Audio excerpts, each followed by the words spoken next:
Good morning. And good morning po to everyone. God is good and all the time. Amen. Once again, good morning and welcome to the second service of GCF Montalban. Sabi naman po natin sa mga katabi natin, nagagalak ako at nandito ka. Ayan. So, we're so excited right now, and as we start, allow me to read to you Psalms 138 verses 1 to 3. It says here, I will praise you, Lord, with all my heart. Before the gods, I will sing you praise. I will bow down toward your holy temple and will praise your name for your unfailing love and your faithfulness. For you have so exalted your solemn decree that it surpasses your fame. When I called, you answered me. You greatly emboldened me. Let us pray. Heavenly Father, thank you so much for this opportunity of worship that we have gathered here today. For all of our brethren, so God, thank you so much that we can do this in order to honor you, to glorify you, to magnify you. We pray, oh God, to help our hearts, Father God, to focus on you, Father. All the hindrances that may come, Father God, we lay them onto your feet, Father, and help us to focus on you and you alone, oh God. For our brethren who are on their way, oh God, guide them, oh Lord, protect them, oh God, so that they can join us as we worship you for today. And this we pray in Jesus' name. Amen and amen.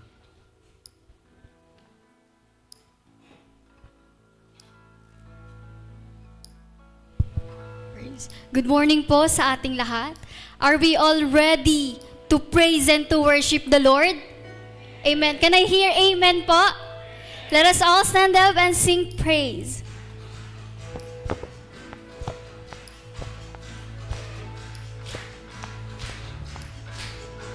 Let everything that has breath, praise the Lord. Praise the Lord. Praise the Lord. Let everything that has breath, praise the Lord. Praise the Lord. Praise the Lord. Praise the Lord. Let everything that has breath, praise the Lord. Praise the Lord. Praise the Lord. Praise the Lord. Oh, praise in the valley, praise on the mountain. I'll praise when I'm sure, praise when I'm doubting. I'll praise when outnumbered, praise when surrounded. 'Cause praise is the waters my enemies drowning. As long as I'm breathing, I've got a reason to praise the Lord, oh my soul. Praise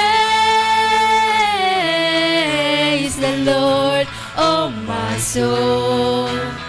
I'll praise when I feel it, I'll praise when I don't.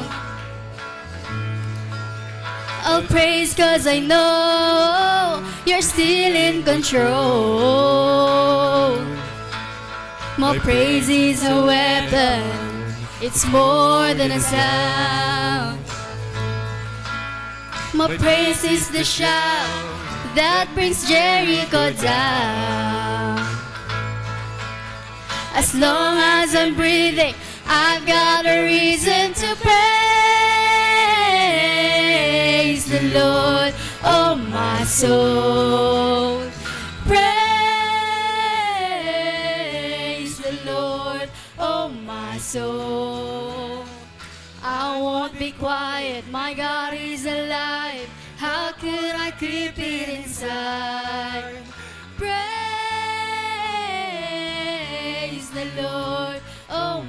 soul.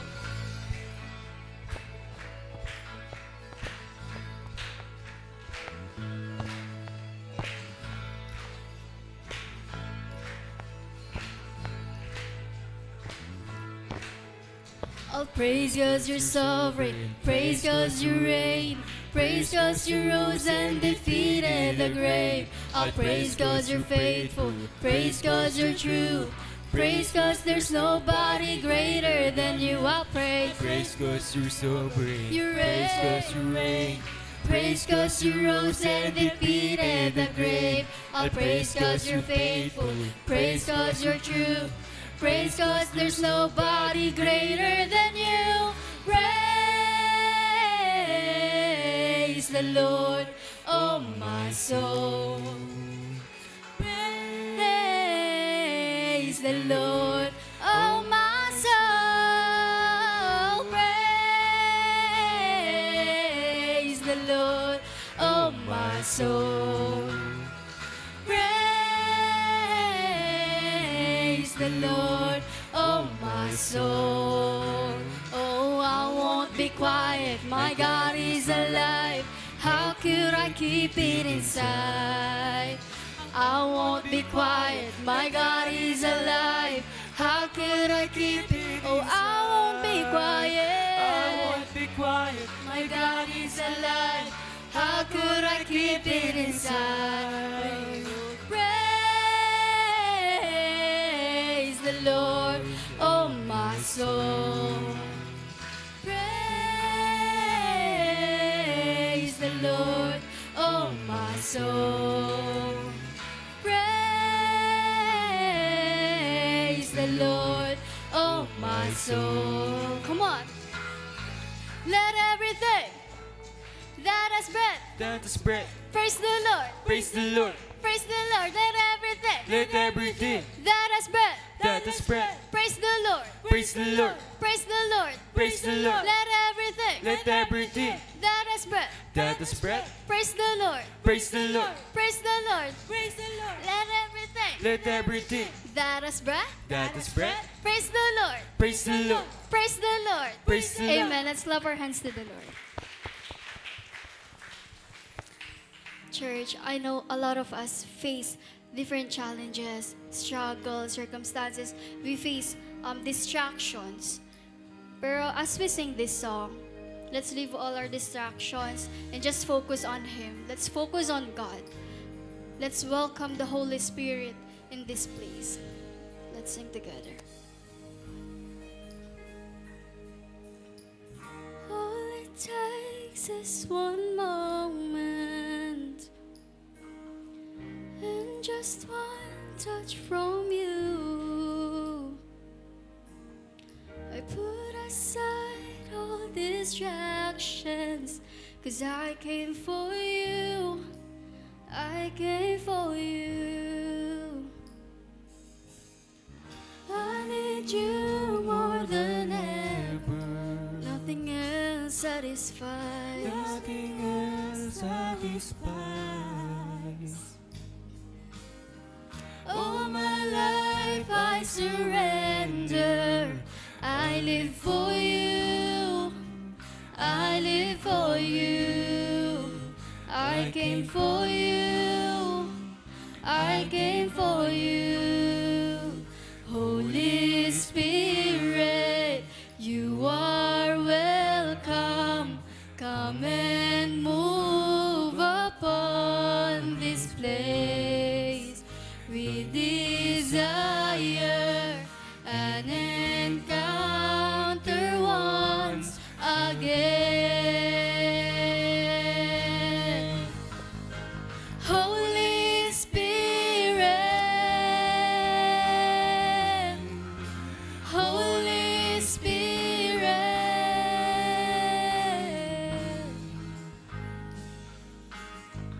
know that my heart is open. I am ready for you. Jesus, take me deeper.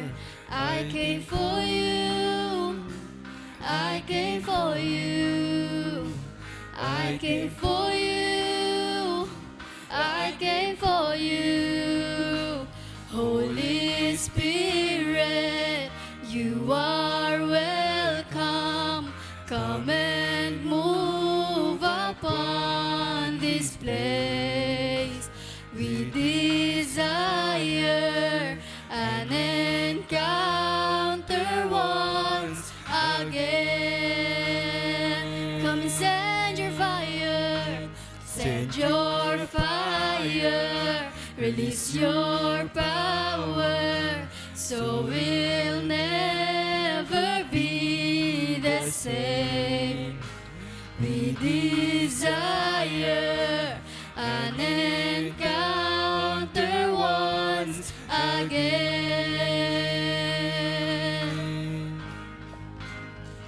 We make way, we make room. Lord, let your spirit move. Have your way in this place. Lord, we have come for you.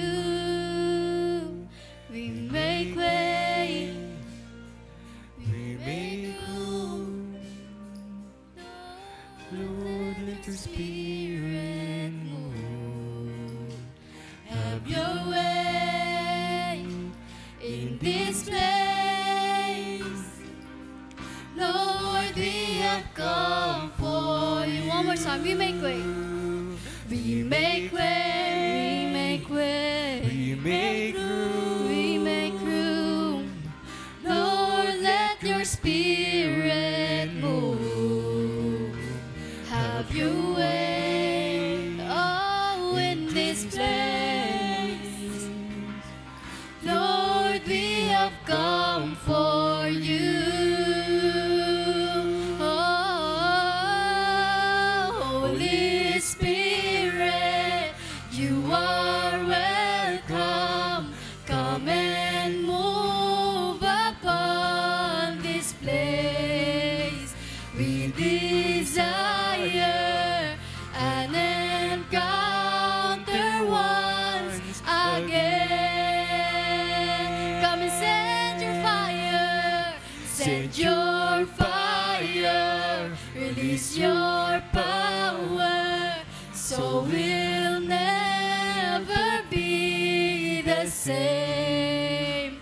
We desire an encounter once again.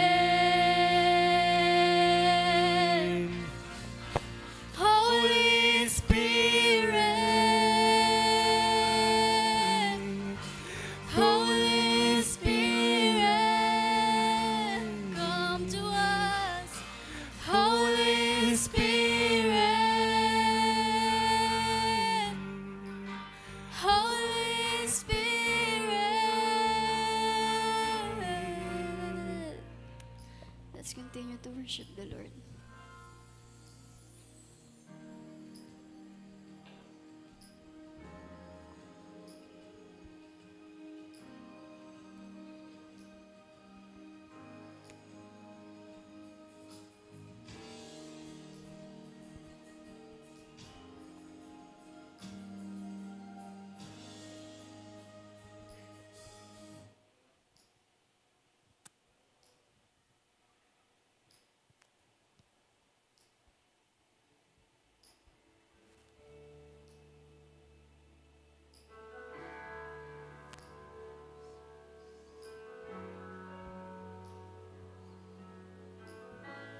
still in your presence. All the noise dies down. Lord, speak to me now. You have all my attention. I will linger and listen. I can't miss a thing. Lord, I know my heart wants more of you. My heart wants something new, so I surrender all. All I want is to live within your love, be undone by who you are. My desire is to know you deeper. Lord, I will open up again, throw my fears into the wind. I am desperate for a touch of heaven. Whoa, whoa, whoa, oh. You're the fire in the morning, you're the cool in the evening, the breath in my soul, oh, the life in my bones. There is no hesitation in your love and affection. It's the sweetest of all. Lord, I know my heart wants more of you. My heart wants something new, so I surrender all. All I want is to live within your love, be undone by who you are. My desire is to know you deeper. Lord, I will open up again, throw my fears into the wind. I am desperate for a touch of heaven. Whoa, whoa, whoa, oh, whoa, whoa, whoa. Oh, I open up my heart to you. I'll open up my heart to you now. So do what only you can. Jesus, have your way in me now. I'll open up my heart to you. Yeah, I open up my heart to you now. So do what only you can. Jesus, have your way in me now. I'll open up my heart to you. I'll open up my heart to you now. So do what only you can. Jesus, have your way in me now.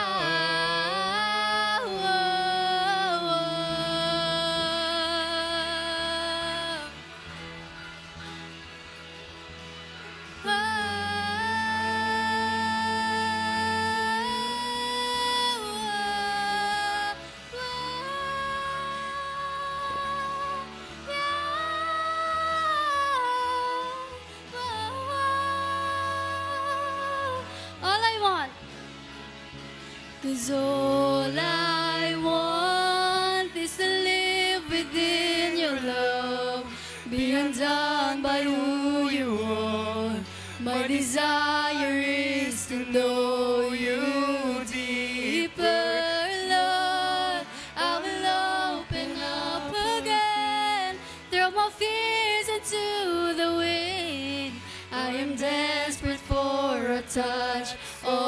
of heaven. Na na na na na na na. Na na na na na na na. Na na na na na na na. Na na na na na na na. Na na na na na na na. Na na na na na na na. So all I want is to live within your love, be undone by who you are. My desire is to know you deeper. Lord, I will open up again, throw my fears into the wind. I am desperate for a touch of heaven. Let's clap our hands to the Lord.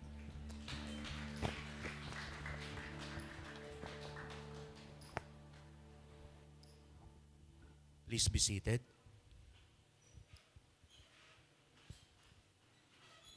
And join me in prayer.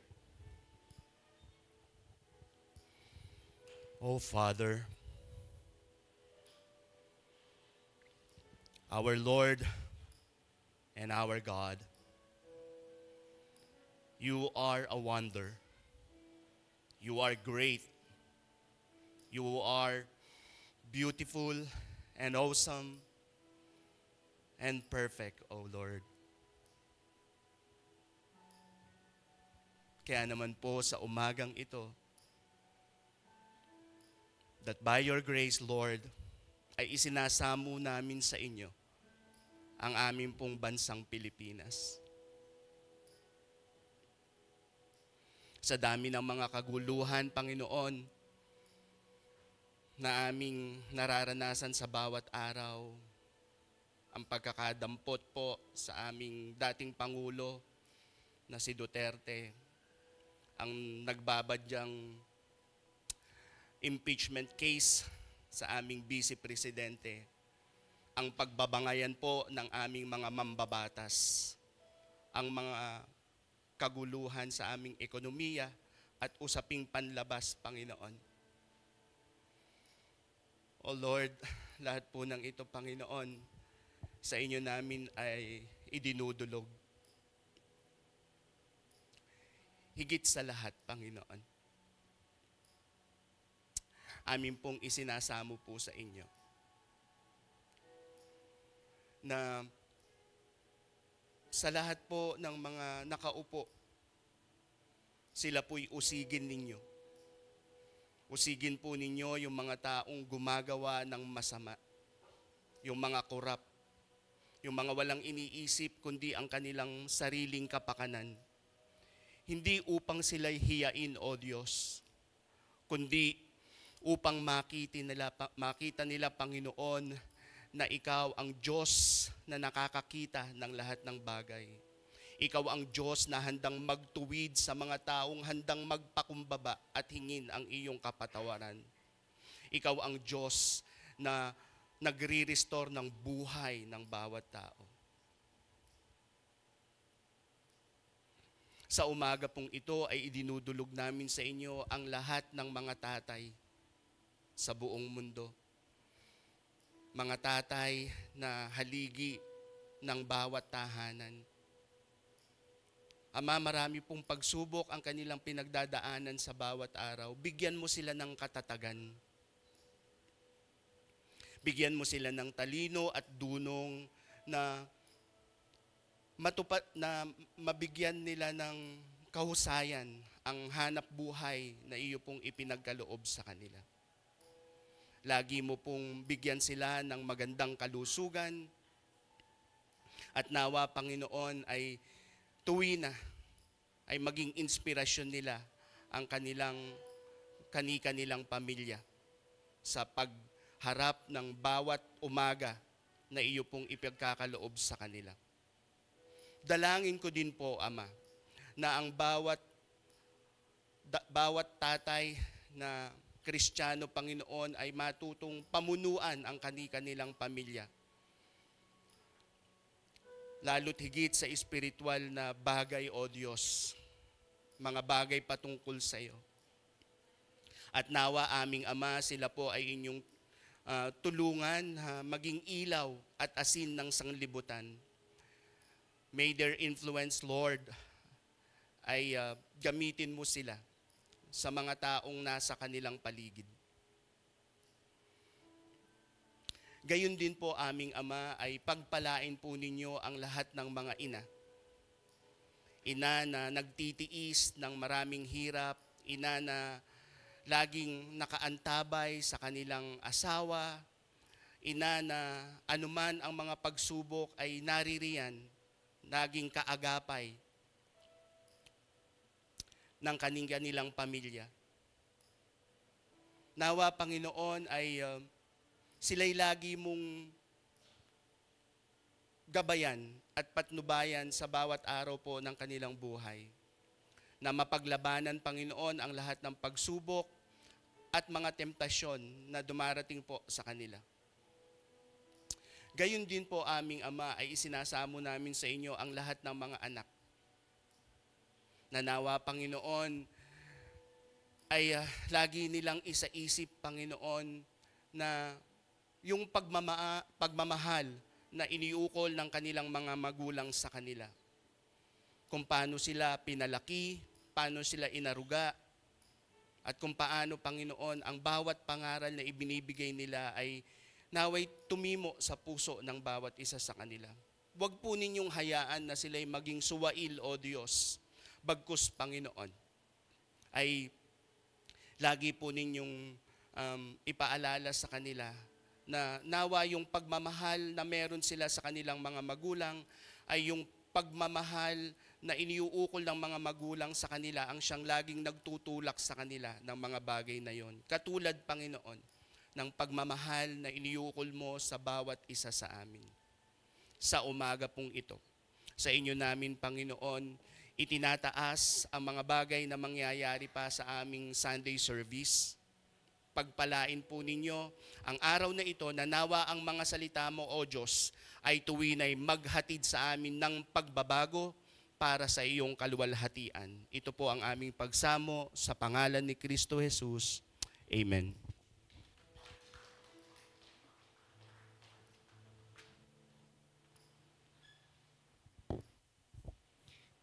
Children's ages 3 to 16 years old are encouraged to join the Sunday school classes upstairs where Sunday school teachers are waiting for them.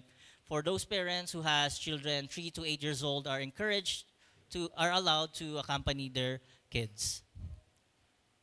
So now let us prepare ourselves as we worship God through our giving. God is pleased when we give with a grateful and thankful heart. He loves joyful and hilarious giving.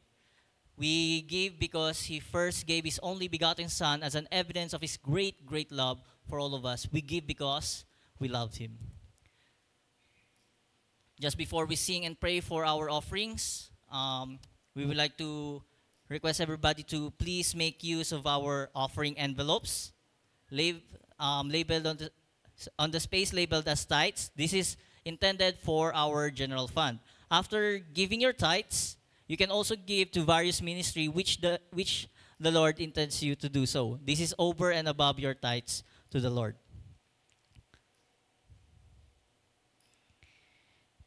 If you need assistance such as pencils and pens, you can just kindly raise your hand so that our ushers can assist you. You can also send your offerings through online banking. Details are being flashed as we speak. Also inserted in our bulletin is our praise and thanksgiving slip. You can write down your thanksgiving, prayer petitions, and drop them at the box behind the usher's table.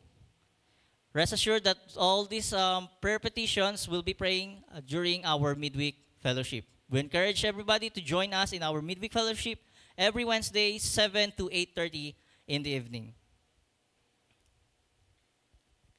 We would also like to briefly acknowledge that our flowers for today are offered to the Lord by none other than Sister Shirley Alvaro. Purihin ang Panginoon sa kanyang buhay. Now, if everybody is ready to worship God through our giving, then let us all stand as we sing our offering song.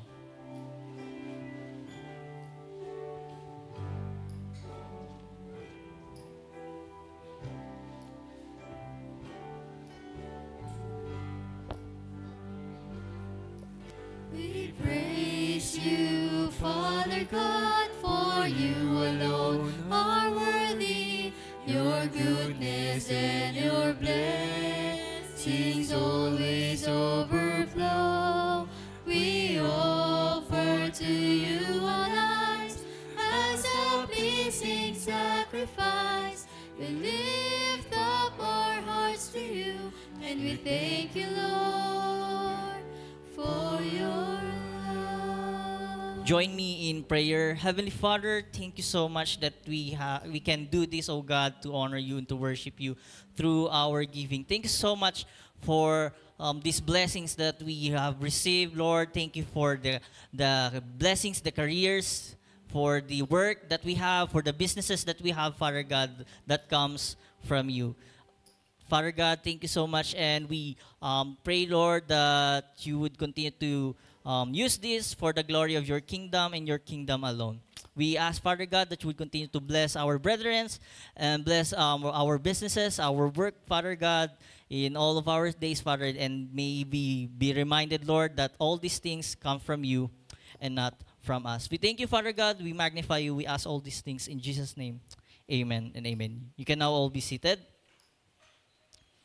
While collecting our offerings, let us proceed to our announcement.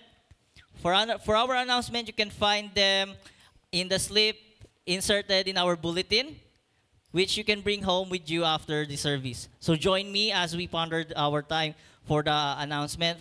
So for our announcement, Couples Bible Study invitation. Again, we are inviting all couples to join us for an in-depth exploration of the book of Song of Songs. This exciting Bible study series will commence on March 23rd, immediately following our second worship service. For the first part of this Bible study series, exhorter will be Elder Richard Katain. Do we have Sir Elder Richard? Lunch will be provided, so no need for you to go home. For questions or inquiries, kindly contact Brother Eric or Sister Hermie Tanael. I would like to recognize the power couple, Brother Eric and Sister Hermie Tanael. We look forward to growing in faith together. Okay, so as we move forward for the past weeks, join me as we watch how the Lord works in our lives as a church. Kindly watch these short videos.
Okay, magandang umaga po muli sa ating lahat. At welcome po sa ating pong second worship service dito po sa GCF Montalban. Kumusta po kayong lahat? Yan, God is good, ano? And I would like also to give thanks sa ating pong mga volunteers who make this worship service possible, sa ating pong worship team. Thank you so much for your time. At sa atin pong mga ushers na nagwi-welcome po sa ating lahat pag tayo po ay pumapasok dito po sa ating worship hall. Maging sa ating presider at sa lahat po ng nasa background po ng ating gawain, I would like to thank the Lord for your time and your talents po. So, kumusta po kayong lahat? At today, we would like to reflect on the important lesson and teaching about Lord Jesus Christ that we'll be studying in Mark chapter 4, verses 21 to 25. And this is the parable of the lamb. So through this passage, Jesus calls us to live out our light in our daily lives. So bago po tayo mag-proceed, gusto ko lang pong malaman kung tayo po ba lahat ay nakaranas na po ng blackout during the night. Lahat po tayo, no? Blackout, yun bang walang kuryente. Lalong-lalo na pag merong bagyo. So during that time po, no, kung tayo po dumanas ng ganung mga sitwasyon, ang isang kandila, isang cellphone, or a flashlight, ay napakahalaga pong bagay during that time po, no? And during that time po ay very important po ang mga bagay na ito dahil ito po'y magbigay ng liwanag during those time of darkness, lalong-lalo pag panahon po ng bagyo. Kaya po, sa ating pong pag-aaral sa umagang ito, in the same way as we follow Jesus Christ, we are called to be His light in our homes and community. So, our faith should not be hidden but live out so that others may see Christ through us. So, samahan niyo pa ako, basahin po yung ating passage sa umagang ito. Let us all stand in reverence of the Word of God. Mark chapter 4, verse 21 to 25. It says, He said to them, "Do you bring in a lamb to put it under a bowl or a bed? Instead, don't you put it on its stand? For whatever is hidden is meant to be disclosed, and whatever is concealed is meant to be brought out into the open. If anyone has ears to hear, let them hear. Consider carefully what you hear," he continued. "With the measure you use, it will be measured to you, and even more. Whoever has will be given more. Whoever does not have, even what they have will be taken from them." Tayo po'y manalangin. Father in heaven, thank you so much for this day. Lord, we are blessed to study your word. Father, we ask that you open our spiritual eyes, our spiritual ears, so that we can grasp all the truths and principles that we'll be studying. And Lord, help us to live these principles and truths in our journey as a Christian. And may you be a blessing to those people around us, O God. We thank you and we ask all these things in the mighty name of your Son, Jesus Christ. Amen and amen. You may all be seated. So, sa atin pong kulturang Pilipino, we deeply value yun pong family ties po, ano? Sa ating pong family, sa community, at sa ating pong relationship sa ating pong surroundings. And in our homes, ang ating pong mga parents, mga tatay at saka nanay, they are called ilaw at haligi ng ating pong mga tahanan, di po ba? And they symbolize ang kanil pong role is to guide their children. And likewise, in our communities, people respect those who lead by example. So those who stand for truth, honesty, and compassion. Yet despite these values, our society faces much darkness. Lalong-lalo po sa ating kapanahonan ngayon, no? In our present day, sa ating pong bansa, marami pong darkness, corruption, broken families, and spiritual confusion. So in this context, Jesus calls us, His follower, to be light that reveals His truth and love. So dito po sa ating passage po sa Mark chapter 4 verse 21 to 25, Jesus uses the parable of the lamp to teach us how to live out His life effectively. So through this passage, we'll be discovering 3 key points, lessons that will help us shine our light brightly in our homes and in our community. So let's start with the first key.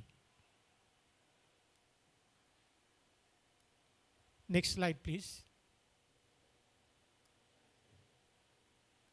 Okay, number 1 key point po is be a light in your home or your family and community. Verse 21 to 22. It says, He said to them, "Do you bring in a lamp to put it under the bowl or bed? Instead, don't you put it on its stand?" Verse 22, "For whatever is hidden is meant to be disclosed, and whatever is concealed is meant to be brought out into the open." So historical background po dito sa passage na ito, during Jesus' time, home in Israel were very small and very limited lighting. So at night, people relied on a clay lamps filled with oil to illuminate the room. It's like for this one, ano?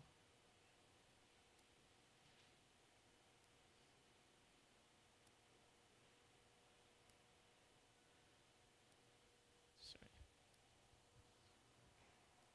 Thank you. So yan po yung clay lamp filled with oil na ginagamit po ng early Christians po during that time po, ano? So these lamps were placed on a stand to spread light. So hindi po siya ginagamit para po itago.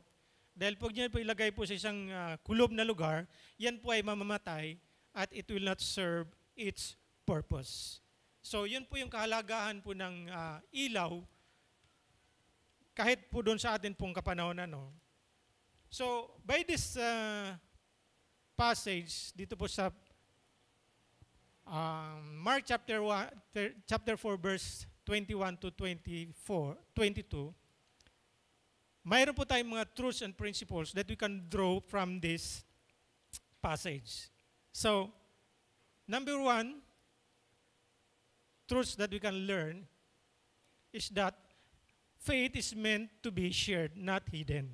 So yun po yung realidad. That is our mandate. So once we accepted Jesus Christ as our Lord and Savior, we have this faith and it is not for us alone. Kaya po tayo binigyan ng pananampalatang ito is for us to share. Hindi natin ito tinatago. So gaya nga po ng ating napanood kanina doon sa evangelism po, ano, sa kanilang seminar last time, we have to share our faith. And that is our purpose. So, faith is meant to be shared, not hidden. Our faith is not just for personal encouragement. Hindi lang po ito para sa ating sarili na tayo po ay magpursige po, ano? So, but it is for the world to see. Kailangan ito makita doon sa ating kapaligiran. Kung saan tayo gumagalaw po, ano? So when we share our faith through words and action, ano po magiging result nito? We glorify God and it will lead other people to Christ. So yun po dapat na magiging result ng ating pong pag-share ng ating faith openly sa ating pong kapaligiran po. So that is the number 1 truth that we can draw from this passage. No? Number 2, Jesus calls us to be a light of the world. So being the light means reflecting Christ in a dark world. So kagaya nga po ng ating pong sitwasyon ngayon, napakarami po ng gulo sa ating bansa. And what is the role of being a Christian? So, in the light of Jesus Christ, we need to stand out in the surroundings po. So sa kabila nga po ng kaguluhan nito, dapat makita yung buhay ng ating Panginoong Hesus. Kanino? Sa ating pong mga mananampalataya. So that is our mandate. So being a light means reflecting Christ in a dark world, offering hope, no? Truth and love. So when we live out our faith openly, ano pong maging result dito? We will point people to God, and that will bring glory. Kanino? Sa atin po ba na nag-share? Hindi. It will bring glory to God. So, that is the number 2 truths that we can draw from verse 21 and 22. Number 3, darkness cannot overcome light. Amen po ba doon sa truth na yan? Absolutely. So John chapter 1 verse 5, it says, the light shines in the darkness, and the darkness has not overcome it. So Jesus is the light. John chapter 8 verse 12. And Jesus has already conquered the power of sin and darkness. So no matter how deep the darkness seems, para bang sa tingin natin ay walang hangganan ang kadiliman. So whether in the world na ating ginagalawan or in our personal struggles, di ba? Mayroon po tayong kanya-kanyang darkness. And we are struggling for that darkness. But the truth is, it cannot extinguish the light. The light of what? The light of Jesus Christ. So one of the prominent character in the Bible that shows this truth, darkness cannot overcome light, is in the life of Daniel. Sino pang familiar kay Daniel? Halos lahat ba tayo, no? Familiar kay Daniel, ano? Lalo na sa Sunday School. Ito pa parating tinuturo sa Sunday School. In chapter 5, ito po yung na-capture po ang mga Israelite ng Babylonian Empire under King Nebuchadnezzar. So during that time, si Daniel at ang kanyang tatlong kasama ay tinuruan ng Babylonian culture. Talagang inaruga sila para magiging kapakipakinabang kay King Nebuchadnezzar. So one time, binigyan sila ng, nagutos pa si King Nebuchadnezzar na pakainin sila ng the best food na pwedeng i-offer ng king.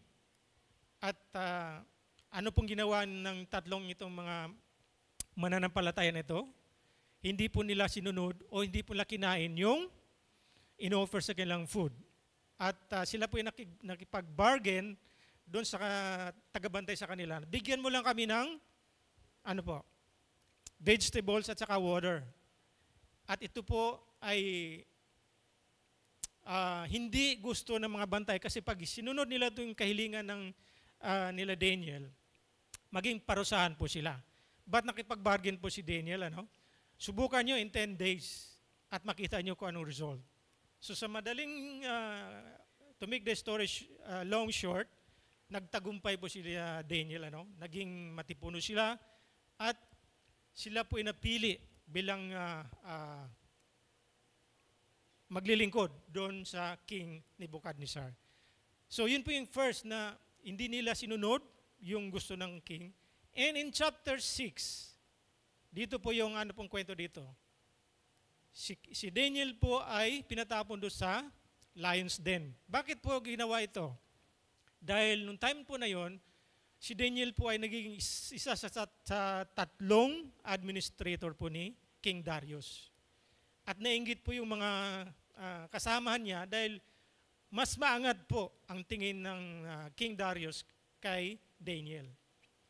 At dahil dyan, nag-isip po sila ng paraan kung paano nila maialis si Daniel doon sa kanyang posisyon. So, nagsama-sama po ang lahat ng mga officials na ito at nag-create sila ng isang decree na in 30 days, walang ibang sasambahin ang lahat ng tao ng kanila-kanilang mga Diyos, kundi si King Darius lamang.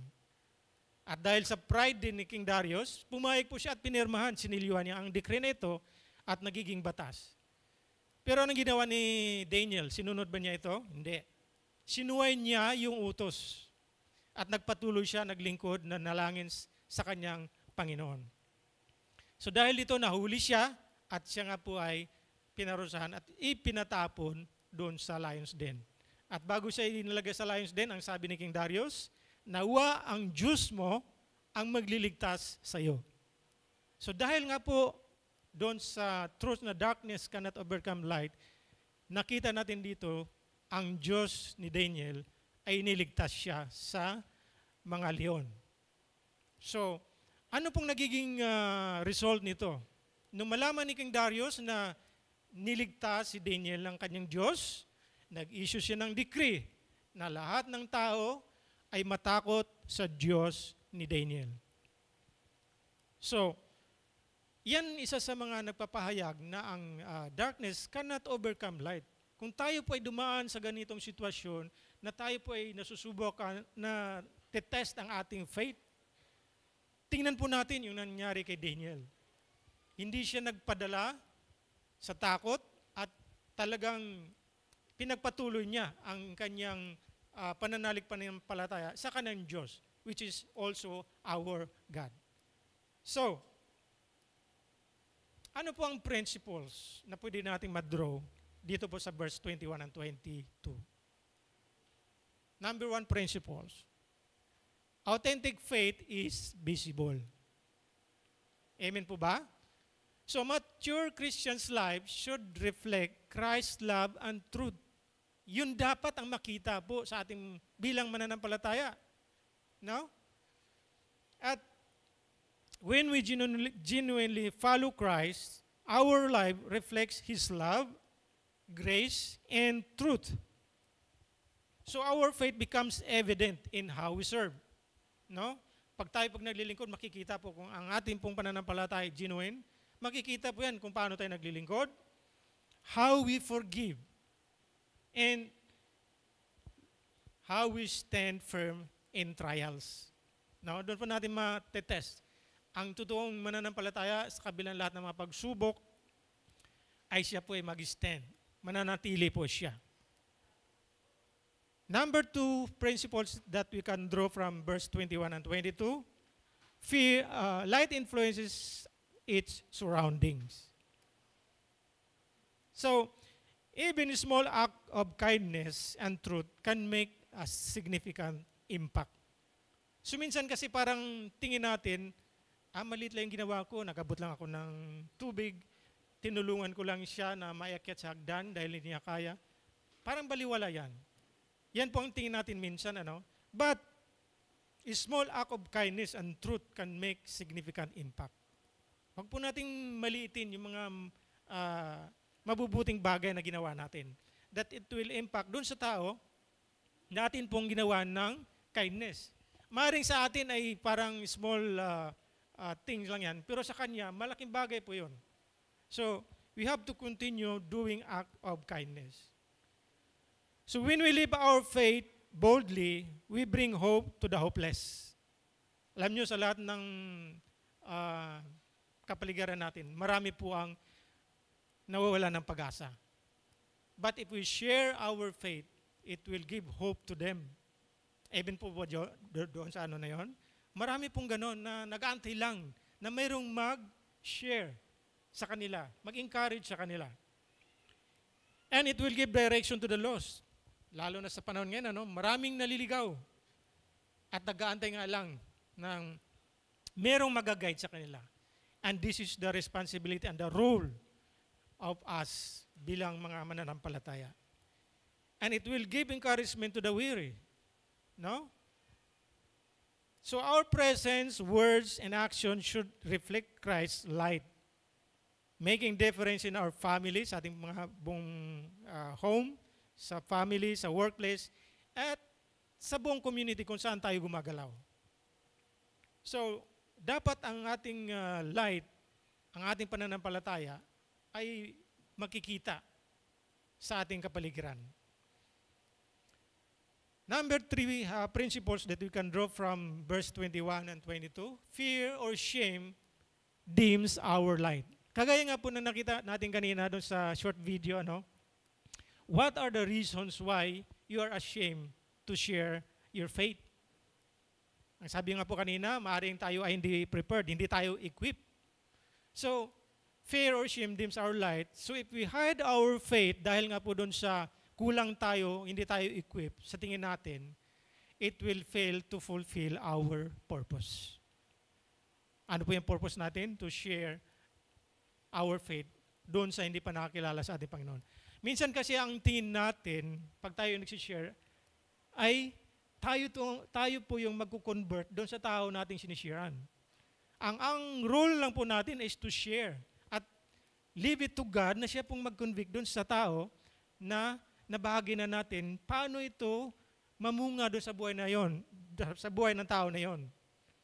The seed that will put into the heart of those people, ang Panginoon po ang mag-cultivate. At eventually, makikita natin later on, in God's time, in God's perfect time, ay tumubo din yung seed na yon. So, our responsibility is to share. Share lang ng share. Gaya po ng nakita natin doon sa training po. Yes, fear and shame can keep us from shining the light of Christ. So, yun po sa hindrance po talaga, yung fear. Sino pa dito ang walang fear to share your faith? So, lahat po tayo may fear, na mag-share po ng ating faith. So, hindi po dapat ganon. Sumama po kayo sa evangelizing team at doon makikita natin paano, tuturuan po tayo, paano po tayo mag-share, paano tayo ma-equip. So, instead of hiding because of fear and shame, we should boldly live out and share our faith. At ano pong magiging basis natin para tayo magpatuloy?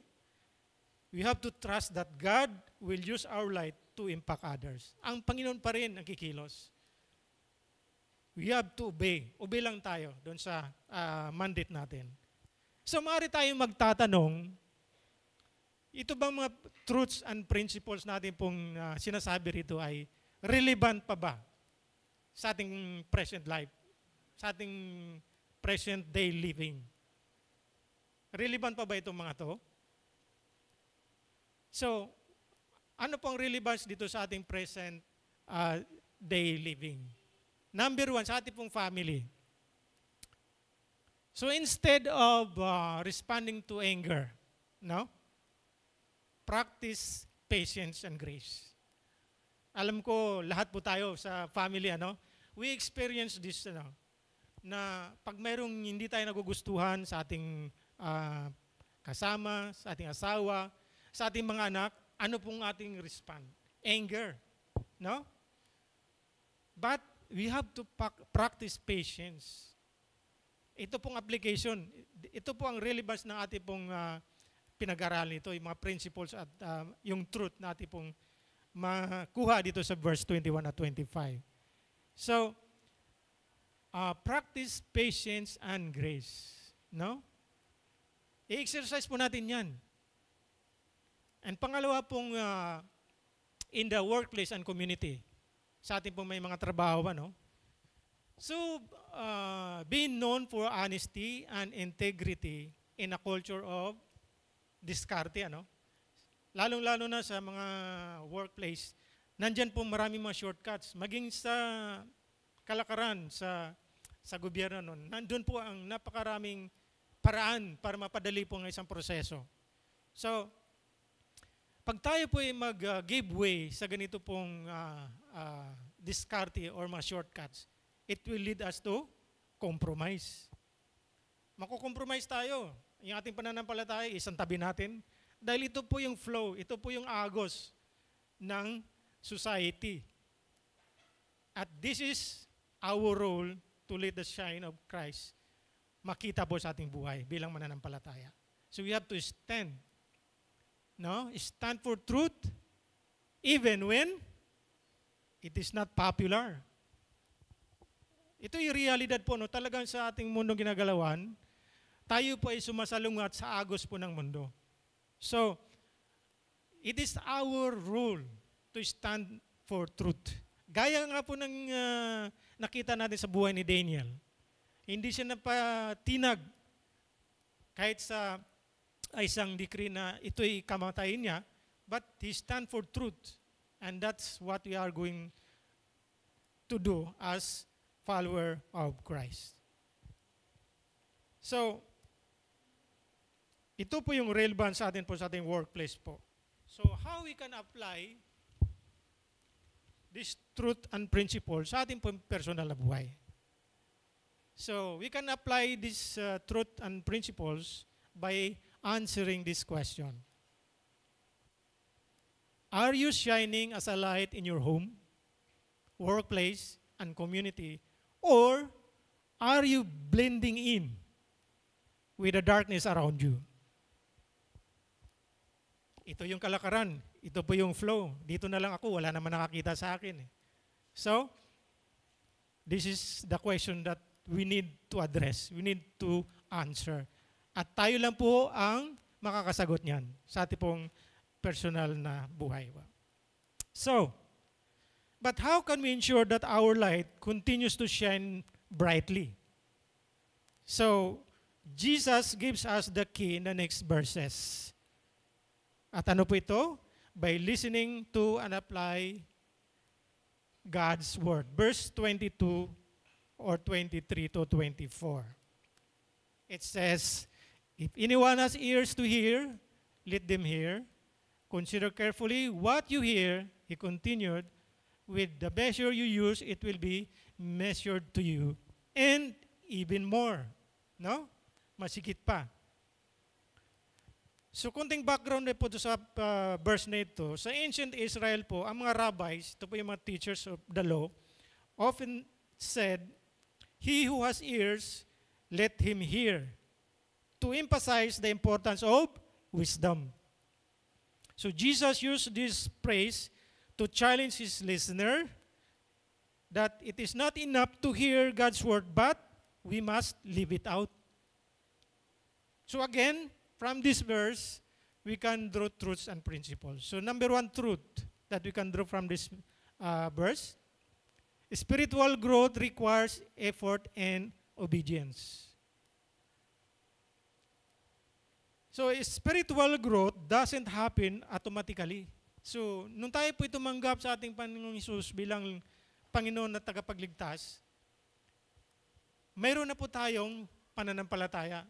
Pero, nag-grow ba kaagad ito nung that instant na tayo tumanggap sa ating Panginoon?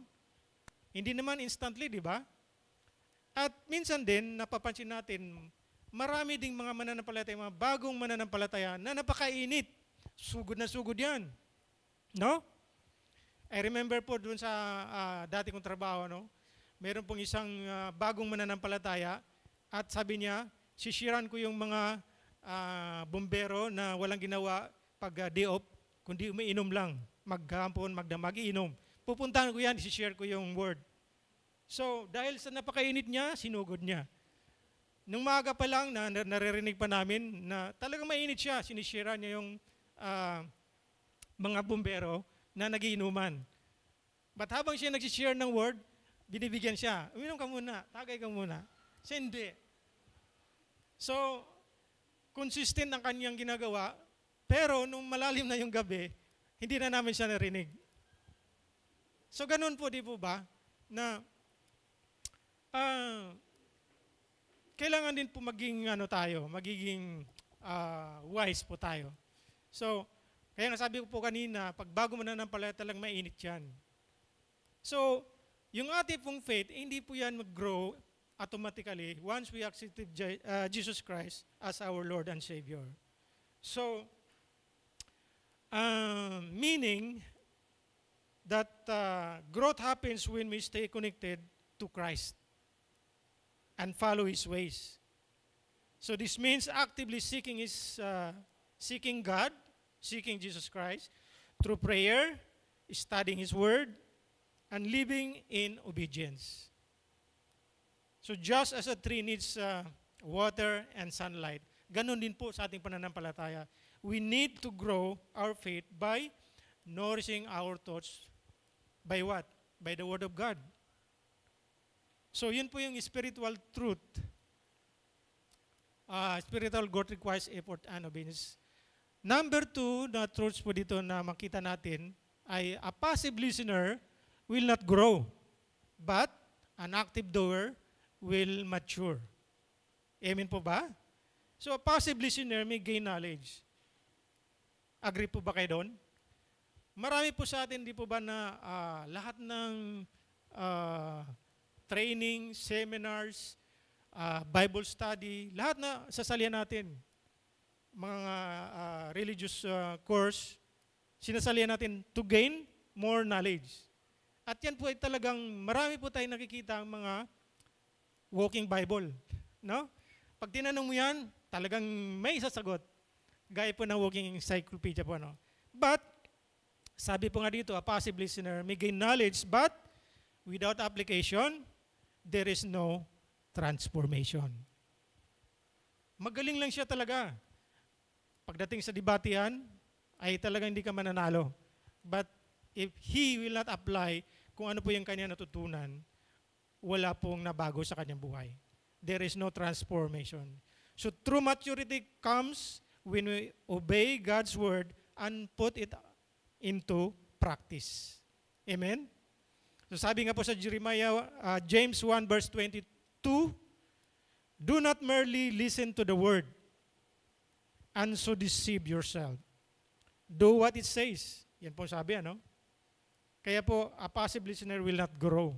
Kailangan, tayo po ay active doer para tayo pa ay mag-mature. Number 2, the measure of effort we put into seeking God determine how much we receive in return.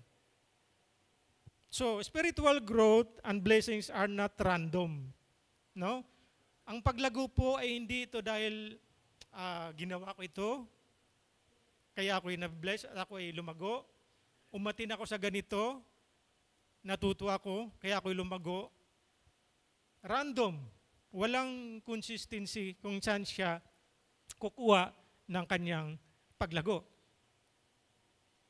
So spiritual growth and blessing is not or are not random, meaning they comes as a result of intentional effort.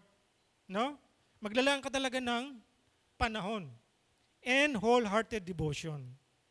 Kung wala kang paglalaan ng panahon, wala kang wholehearted devotion, lahat ng knowledge ay nandun lang. At hindi nga po siya magbunga ng paglago. So sa Jeremiah 29 verse 13, ang sabi po doon, you will seek me and find me when you seek me with all your heart. No? Tama po yun. So the more we invest in knowing Him, that is Jesus Christ, through prayer, Bible study, and obedience, the more we experience His presence. No?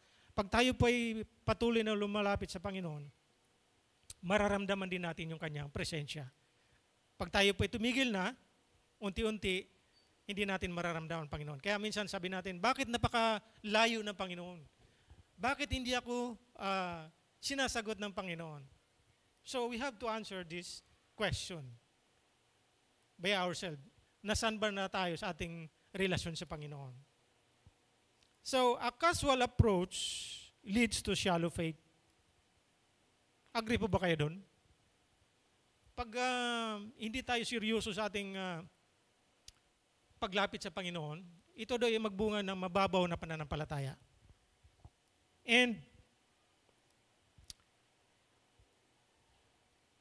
But a passionate pursuit leads to deep transformation.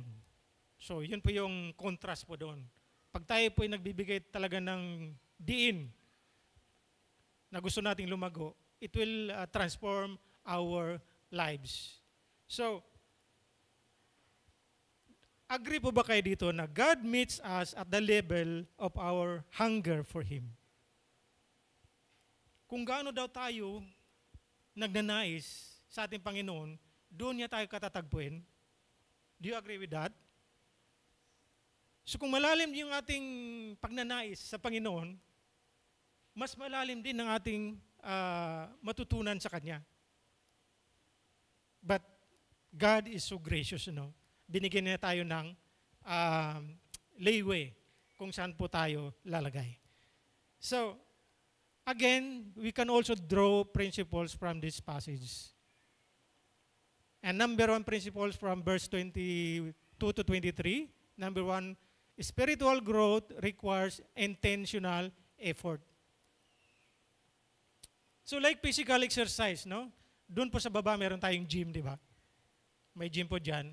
Ang mga taong pumupunta dyan ay anong goal nila? Para lumaki ang katawan, magiging physically fit, So ano pong ginagawa nila dyan? They are doing their exercise consistently and with discipline. Patuloy sila, araw-araw nandyan sila. At meron silang disiplina sinusunod. Hindi lang basta-basta buhat ka ng ganito. Meron silang sinusunod na disiplina. Same is true in our spiritual growth. It demands consistency and discipline. Ano ba ibig sabihin ng consistency sa ating spiritual growth? Pag sinabing ang aim ko ay mabasa yung buong Biblia in the whole year, so dapat maging consistent ka araw-araw, basahin mo from Genesis hanggang Revelation. Then, ano po yung discipline? Pag sinabing oras na ng devotion, pag sinabing oras na ng Bible study or prayer meeting o anuman mga gawain, kailangan nandun sa iyong sarili na kailangan kong matin. Meron akong disiplina na in this time, I need to attend this activity. So yun po yung discipline. Gagaya ng ginagawa po dyan sa mga nag-exercise sa baba. Then, pangalawang principles natin pong matutunan sa verse 22 and 23 to 24, faith is deepened through application. Yan po yung sinasabi kanina, na reading or hearing God's word without applying it leads to stagnation. So kailangan natin na patuloy i-apply kung ano yung natutunan natin. Sino ba dito nung una ay magaling kayo sa basketball? Pero habang hindi mo na siya ina-apply, hindi mo na siya ginagawa, unti-unti, naging lampa ka na. Same is true with this principle. That patuloy na i-apply yung ating natutunan, ay patuloy din tayong lumago sa ating pananampalataya. And number 3, neglecting God's word leads to spiritual dullness. Tama po yun. Pag yung ating pong knowledge, halimbawa sa isang skill, ay hindi natin ito o nineglect natin i-practice araw-araw, unti-unti makakalimutan natin yan. At darating yung time na hindi na natin ito kayang gawin. Dahil wala na, hindi na natin alam. Kasi nga, nineglect natin. Same is true with God's word. Kailangan araw-araw, mayroon tayong feeding para tayo hindi mawalan ng kaalaman. Kasi ang kaalaman ng Diyos ay araw-araw ay bago-bago, di ba? Ang blessing niya, araw-araw ay bago. So kailan magpatuloy tayo? We should not neglect God's word para hindi tayo magiging dull sa ating pong pananampalataya. A strong, vibrant faith requires daily feeding on God's word, studying, meditating, and applying it. So the more we engage in Scripture, the sharper and the stronger our faith become. Tama po, So, patuloy lang tayo mag-aral at matuto sa salita ng Panginoon. So again, pwede tayo magtanong, relevant pa ba ito sa ating present day living? I believe still yung principles before and now is still relevant. at pwede natin siyang gamitin. In the family life, no? Knowing Ephesians chapter 4 verse 32, ano po sinasabi diyan? Be kind and compassionate. But it means nothing if we refuse to forgive those who hurt us. So ngayon po gusto pong tingnan nyo sa sarili nyo, ano? Alalahanin nyo, merong bang isang tao na nakasakit sa inyo or nasaktan nyo before, lately? I think it is time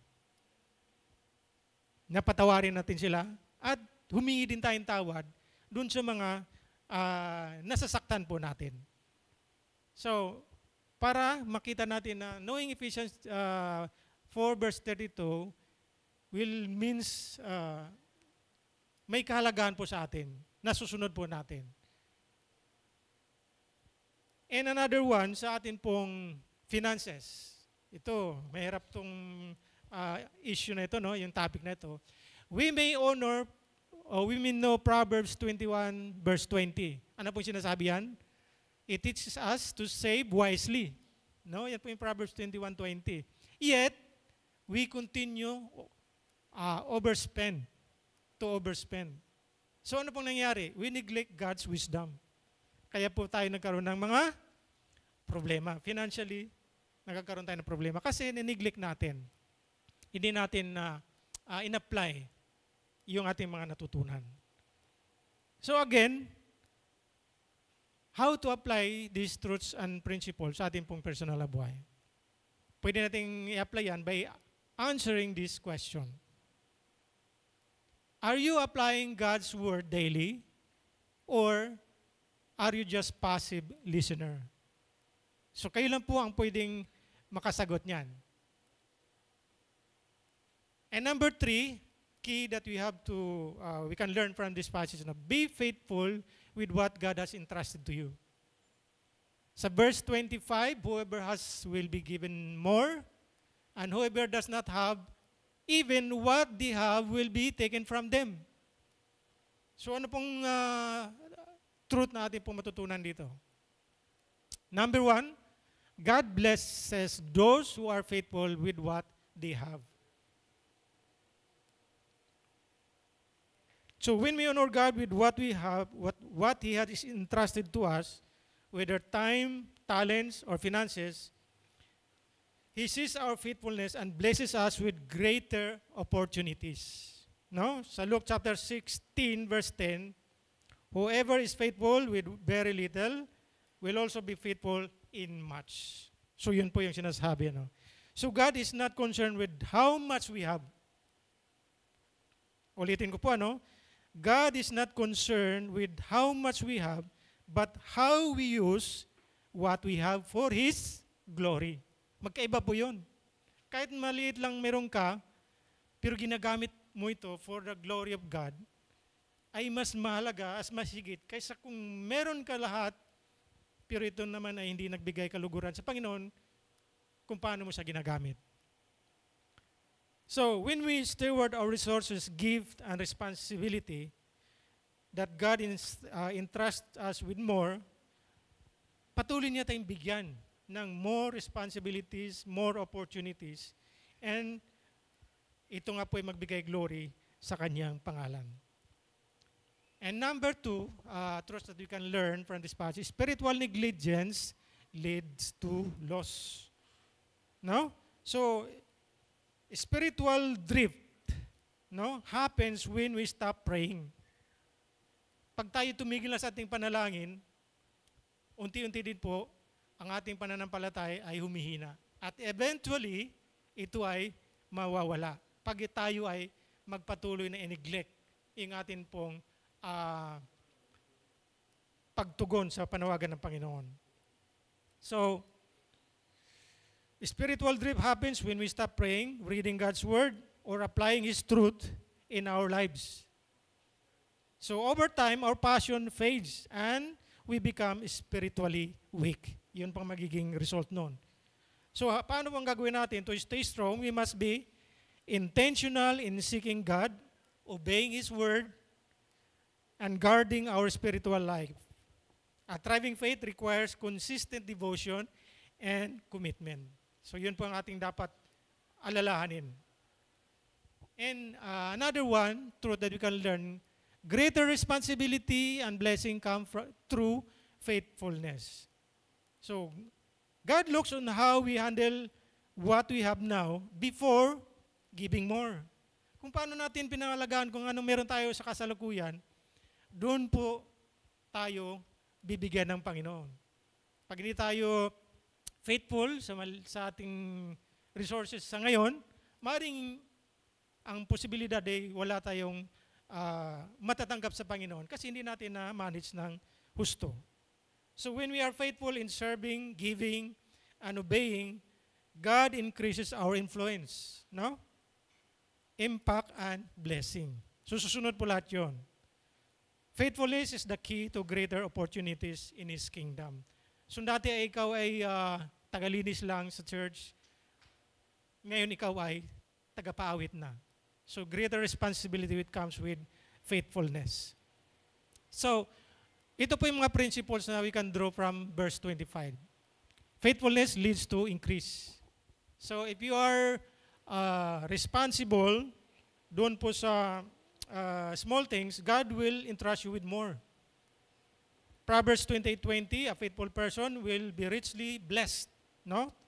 So, whether in our spiritual life, work, or ministry, consistency and obedience leads to growth. So, yun po yung ating principles na matutunan. Pangalawa po, neglecting responsibilities result in loss. No? So, neglecting our God-given responsibility can lead to missed opportunity. Pag hindi natin ginampanan yung ating pagiging tagapaglinis lang, ay may nakalaan na palang mas mataas na opportunity.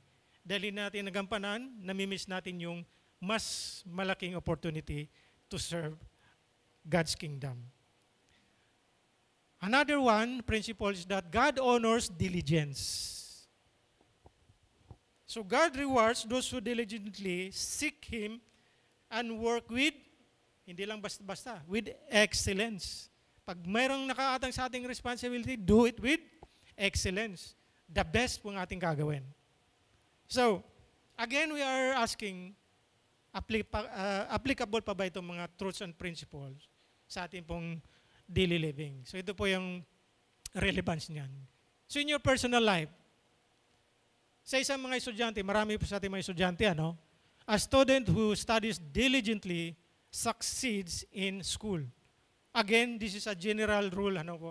Kasi minsan makikita natin, nag-aaral naman ako, nagsisikap naman ako, bakit hindi ako nag-succeed? But generally, ito po ang dapat mangyari. Kung ikaw ay nag-aaral diligently, you will succeed in school. And sa work naman, a worker who is consistent and honest, earn trust and promotion. So, pag may nakita kayong mga napopromote dyan, malamang sila ay consistent and honest. But alam natin, sa ating pong mundo ginagalawan, mayroon pong napopromote at nag-earn ng trust in different ways. So generally, ito nga po yung general rule, na pag ikaw ay honest, consistent, you will earn trust and promotion. So, again, how we can apply or in the ministry naman sa ating spiritual growth. Serving faithfully in small role open doors for greater responsibility. Ito nga po yung sinasabi ko kanina, na pag ginampanan mo ng maayos, maigi, with excellence ang isang role na binigay sa'yo, it will open doors for more opportunities and responsibility. Greater responsibilities.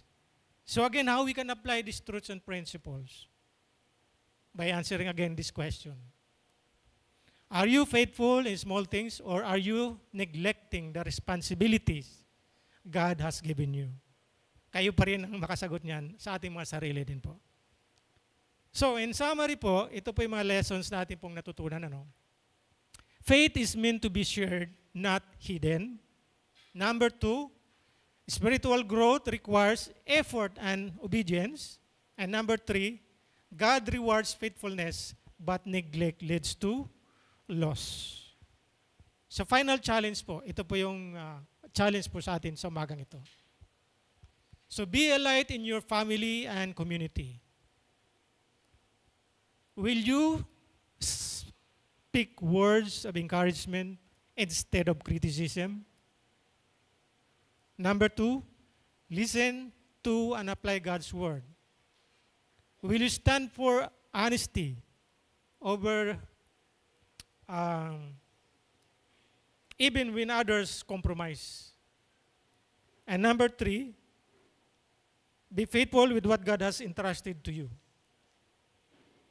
Will you live out God's word faithfully, knowing that your example can inspire others? So yun po yung mga challenge natin sa umaga nito. Again, I will leave you with this final thought.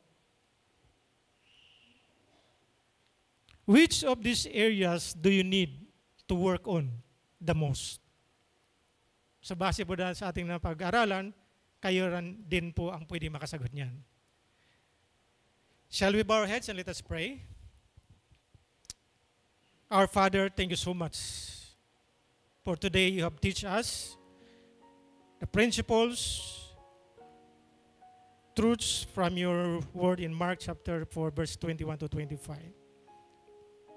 Father God, help us to be a light in our family, in the workplace, and in our community.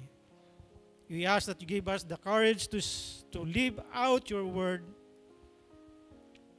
and to be faithful in serving you in small and big things, O God.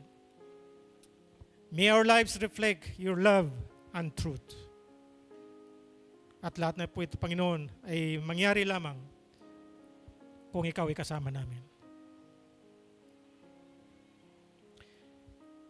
To him who is able to keep you from stumbling and to present his precious presence without fault and with great joy, to the only God, our Savior, be glory, majesty, power, and authority through Jesus Christ our Lord, in Amen and Amen.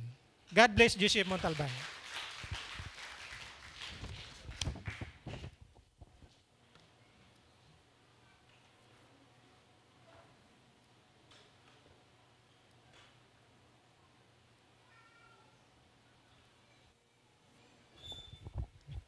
Thank you so much, Elder Toto, for such an encouraging and powerful reminder for all of us as a servant of Christ. We need to be bold in our faith, consistent and disciplined in our spiritual growth, and lastly, we need to be faithful in our ministry.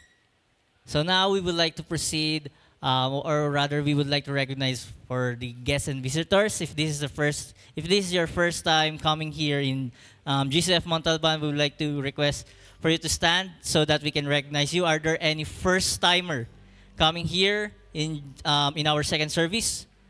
Second-timer? Third-timer? Okay, welcome so much. Welcome to our second service of GCF Montalban. We would like to request you to, after this service, come join us in our welcome center so that we can know you more and pray for you. Okay, so now I would like to request everybody to stand and greet each other as we sing our welcome song.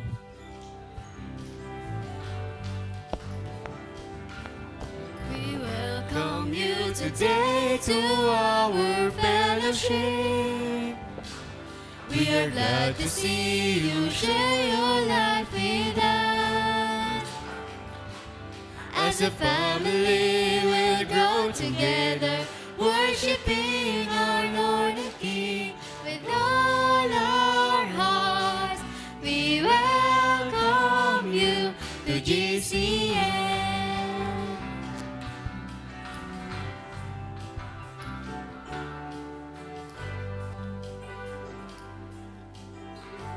So for our last song po, let's sing Praise.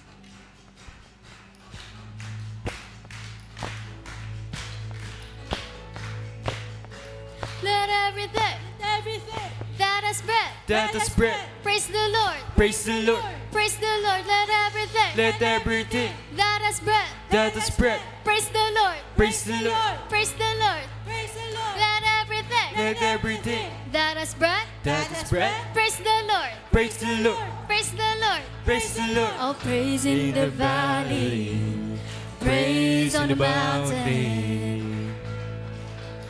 I'll praise when I'm sure, praise when I'm doubting. I'll praise when outnumbered, praise when surrounded. 'Cause praise is the waters my enemies drowning. As long as I'm breathing, As As long as I'm breathing, I've got a reason to praise the Lord, oh my soul. Praise the Lord, oh my soul. God bless everyone. See you next Sunday po.